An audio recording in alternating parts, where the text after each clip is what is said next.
Hi guys, luto na naman tayo sa hapunan. Luto tayo ng pagkain nila habang wala ako trabaho, nandito ako sa bahay. Ganun talaga yung ginagawa ko guys.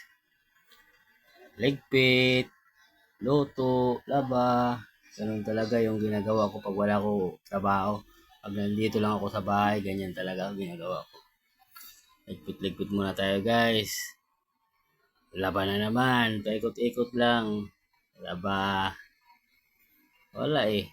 Ganun talaga tayo, tigasin tayo eh.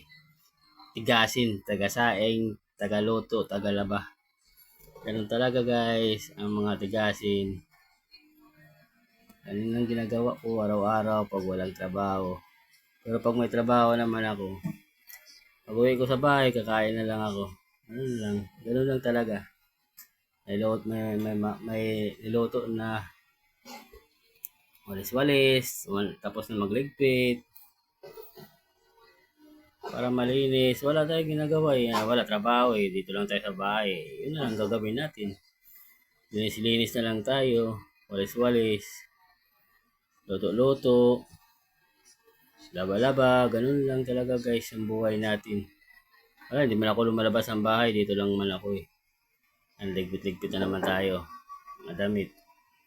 Yun lang naman. Ligpit-ligpit na naman.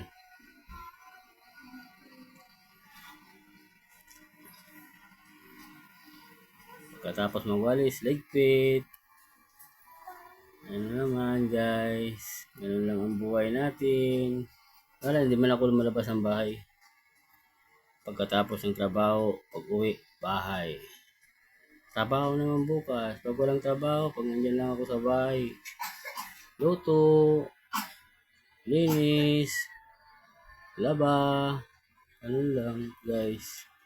Ganun lang ang buhay pinapakita ko sa inyo guys. Ganyan ang buhay ko.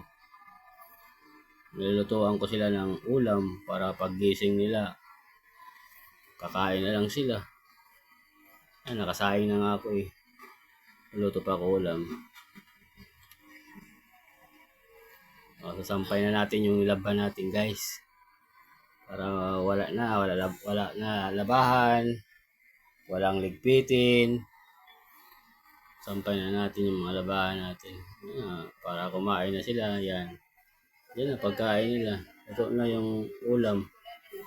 Ulam, dalawang chicken, tambal, at yung isa talong, sausawan. Yun lang ulam namin guys. Yan na guys, kain tayo. Tapos na yung luto.